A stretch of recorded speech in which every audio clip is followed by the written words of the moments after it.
Neemias, para quem estuda a Bíblia, conhece um pouco, sabe que Neemias era um judeu, né?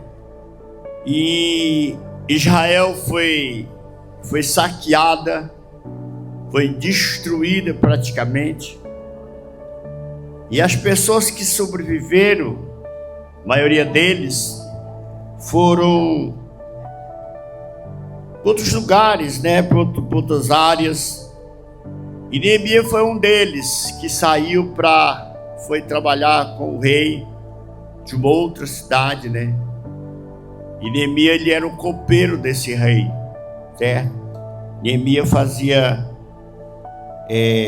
o trabalho dele era servir ao rei.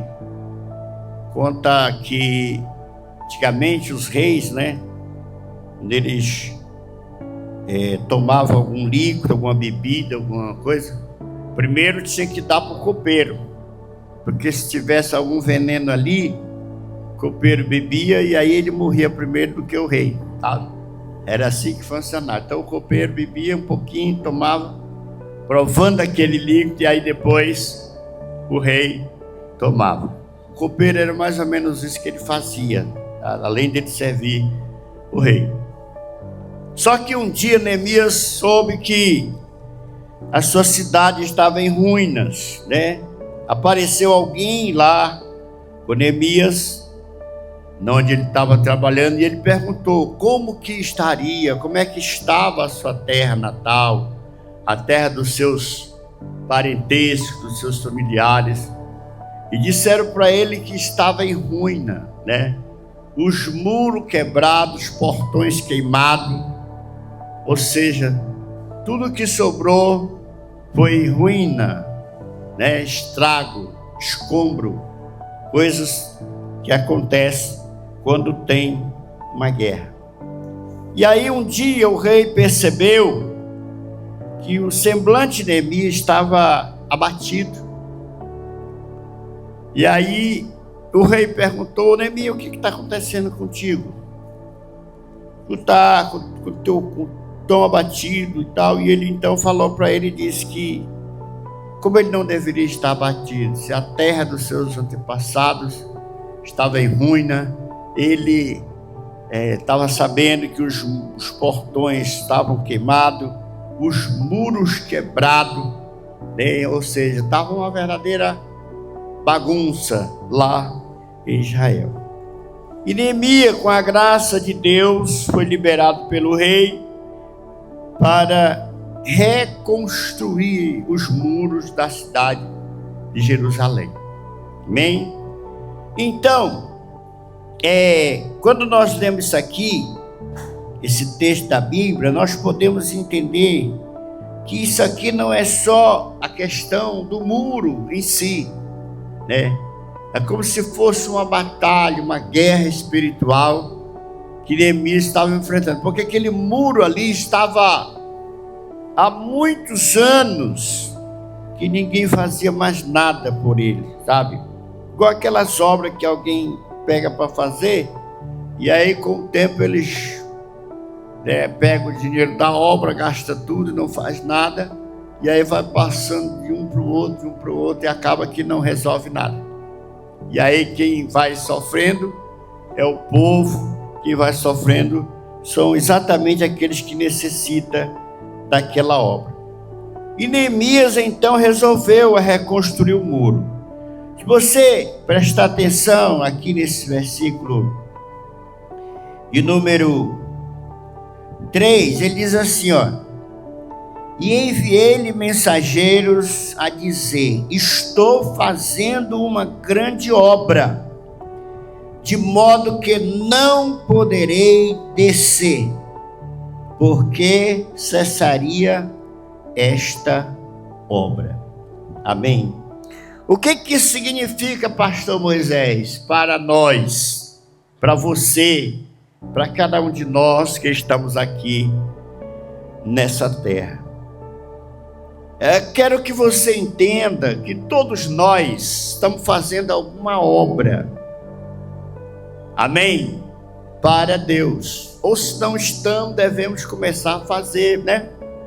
Porque, segundo a Bíblia, ela diz que nós seremos salvos pela graça mediante a fé e também seremos julgados pelas nossas obras.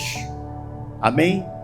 As nossas obras, elas vão, no dia do juízo final, elas vão nos ajudar a ter uma parcela, né, de contribuição para podermos ter direito à eternidade. Amém, irmãos? E então, o que eu posso fazer para o Senhor? O que eu estou fazendo para o Senhor? O que nós estamos fazendo para o Senhor? Talvez você faça uma reflexão, pastor, não fiz nada ainda para o Senhor. Então deve fazer, amém? Devemos fazer alguma coisa. Por quê, pastor, irmãos? Porque essa obra que nós servimos é de Deus, amém? O trabalho é de Deus, tá? A nossa vida, nosso propósito, o nosso maior propósito, queridos irmãos, é um dia desfrutar uma eternidade com Deus. Amém? E aí nós precisamos entender isso, sabe? Neemias, quando ele fechou os muros, né? Levantou os muros, colocou os portões e tapou as brechas, isso houve uma revolta nos inimigos, tá? Esses camaradas aqui que eu citei o nome dele, o Sambalate, Tobias e Gesem, eles eram os inimigos de Neemias. Não existia mais, às vezes eram os cabeças que tentaram embargar o trabalho dos muros de Jerusalém, tá? Só que Neemias, eles mandaram várias cartas para que Neemias pudesse ir lá com eles, né? Atender eles lá. E isso era uma cilada, pastor, era uma armadilha que eles estavam programando, porque enquanto Neemias saísse do trabalho, da obra, o trabalho seria embargado, ou seja, o trabalho parava, e o trabalho não pode parar. Você diga assim, mas eu estou cansado, estou para desistir, sabe? A primeira coisa que vem, pastor José, é o cansaço. Não posso, eu não consigo, sabe? Mas se você entender uma coisa, se você começar a entender que é a pessoa a quem você serve, ele é algo assim extraordinário, e ele pode mudar a história da tua vida, amém? Ele pode fazer algo novo acontecer na sua vida. Eu queria que você abrisse a sua Bíblia aí. Queria que você... Isso aqui é interessante para nós. O que o profeta Isaías está dizendo? Não sabeis, não ouviste que o Eterno, o Deus, o Senhor, o Criador dos confins da terra, nem se cansa, nem se fatiga, não há esquadrinhação no seu entendimento. Aí o verso 29, dá vigor ao cansado e multiplica as forças ao que não tem nenhum vigor. Diga glória a Deus. Sabe o que acontece, pastor? É que às vezes, irmão, nós queremos agir na nossa força, no nosso braço, na nossa vontade, no nosso eu. Não vamos conseguir. Ninguém consegue sozinho. Amém? Ninguém consegue sozinho. Precisamos da ajuda do Senhor para que nós possamos alcançar os nossos objetivos. Por quê? Porque essa batalha, essa guerra, ela é espiritual. Neemias, quando a Bíblia diz aqui o texto, que quando ele tapou as brechas, os inimigos vieram para cima. Você está entendendo? Porque Porque as brechas é por onde os inimigos entram, tá? É por onde os inimigos entram, missionário. É pelas brechas que nós damos. E Neemias tapou as brechas. Quando Neemias tapou as brechas, irmão, os inimigos vieram para cima, quiseram embargar, quiseram planejar para tirar sua própria vida. Mas ele disse: eu não posso ir, estou fazendo uma grande obra. Amém? Você está fazendo uma grande obra.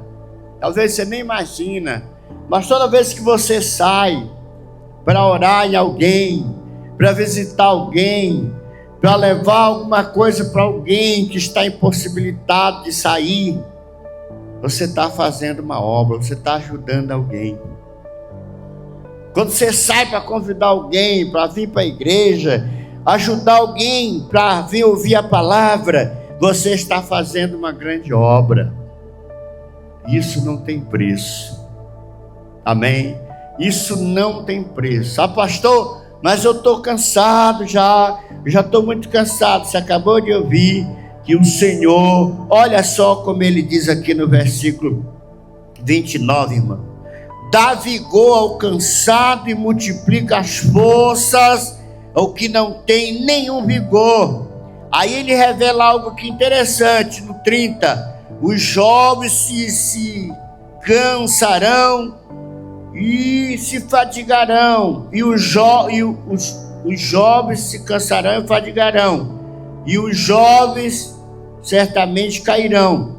E o verso 31: mas os que esperam no Senhor renovarão as suas forças, subirão com asas como águia, correrão e não se cansarão, caminharão e não se fatigarão. Diga glória a Deus. É isso aqui que nós precisamos aprender. Tudo que eu e você precisamos é depender mais de Deus. Amém, irmão? Que nós venhamos a entender isso, tá? Deus, Ele confia em mim e em você. Deus espera em nós. Tudo que Deus quer é que nós não venhamos desistir. Amém, irmão? Que nós não venhamos parar de lutar. Sabe? Quando a gente para, aí pronto. Quando para, é como se estivesse morto. Você já viu uma pessoa morta? Claro que viu, né? Uma pessoa morta não fala, não anda, não mexe os olhos, não faz nada. Parou, morreu, acabou. Entendeu? E primeiro eu tive uma dificuldade para entender isso. Mas como é que uma pessoa morre, né? De repente já está conversando, ela é brava e fica, né, às vezes, eu não levo desaforo para casa, aquela coisa toda. E aí chega um momento que ela apaga. Bem quietinha lá. Do jeito que você botar, ela fica. Não é verdade? Por quê? Porque ela parou. E o que foi que aconteceu com ela? Ela morreu. Ou seja, o espírito dela saiu. Foi colhido. Só está ali a matéria. E é o espírito que sustenta a nossa matéria. Amém? Então, fica a dica aí para mim e para você, tá? Se você está pensando em desistir, isso não é o correto. Não, eu não posso desistir, eu não vou desistir, eu vou continuar. Amém? Eu vou fazer mais, eu vou melhorar, né? Um dos problemas sérios que nós enfrentamos, irmão, é que nós desistimos facilmente. Eu estava conversando com a minha nora aqui, né? Eu não sei se ela gosta. Jerusalém estava abandonado, tudo queimado, os portões, os muros arriados. E quando ele chegou lá, primeira coisa que ele fez, jejuou, orou, chorou na presença do Senhor. E ele partiu para Real. Começou a convidar aqueles que queriam realmente fazer a diferença. E ele conseguiu. Sabe quantos dias ele levou para reconstruir o muro? 52 dias. Você lê a história dele, você vai ver 52 dias. Preste atenção. Uma obra que estava há séculos abandonada. Em 52 dias, Neemias realizou a obra. Amém? Por isso que eu disse para você, não é questão só do muro, é espiritual. Tá? É espiritual, a guerra é espiritual. Tá? Lembre de uma coisa, você e eu, nós temos esse espírito que eu falei agora há pouco. Ele é muito precioso para Jesus, tá? Você não pode deixar que o inimigo venha ceifar seu espírito, porque isso é muito triste para a pessoa deixar que o inimigo leve seu espírito, né? Por quê? Porque Jesus já comprou por um preço muito alto. Amém? Jesus já nos comprou com seu sangue. Tudo que você precisa, e eu, é não desistir, é lutar, lutar e lutar, para a gente conseguir vencer. Diga amém. Diga glória a Deus. Ah, pastor, mas isso é tão difícil. Mas você acabou de ver aqui, né? Você está fraco, o Senhor vai te fortalecer. Diga glória a Deus. E é aí que nós vamos vencendo, tá, irmão? Deus maravilhoso, Espírito Santo, nós precisamos de Ti constantemente. Muitas vezes, Senhor, nós não sabemos como fazer, muitas vezes nós nos sentimos fracos, nos sentimos solitários, nos sentimos, meu Deus, até abandonados por aqueles que nós achávamos que realmente nos amavam, mas nós ficamos frustrados. Mas sabemos, Senhor, que o Senhor não abandona, o Senhor não despreza ninguém. O Senhor sempre está por perto para nos ajudar, para nos dar força, para nos fortalecer a nossa fé, para nos reanimar, para nos capacitar, para nos ajudar a vencer as guerras dessa vida, Pai. Meu Pai, eu quero te apresentar aqui a tua igreja. Eu quero te apresentar teus filhos aqui nesse lugar. Esses guerreiros, guerreiras do Senhor, que aqui estão nessa noite, que não desistem, que não param de lutar, em nome de Jesus Cristo de Nazaré, Senhor. Fortalece a nossa fé em Ti, desperta-nos para continuar fazendo a Tua vontade, Senhor. Nos ajuda, meu Pai, porque é o Senhor quem faz isso, é o Senhor quem levanta os caídos, é o Senhor quem fortalece os fracos, é o Senhor quem põe de pé aquele que tombou. É o Senhor quem nos ajuda, meu Pai. E nós precisamos da Tua ajuda. Sempre vamos precisar, meu Senhor. Não nos deixa cair, não nos deixa ser envergonhado, pois nós estamos fazendo uma grande obra para o nosso Deus. Nós estamos fazendo uma grande obra para o Senhor. Amém? Diga assim: Senhor, eu estou fazendo uma grande obra para o Senhor, de forma que eu não posso parar. Diga assim: Senhor, eu não posso parar, porque eu estou fazendo uma grande obra para o Senhor. Amém? Aplauda o Senhor.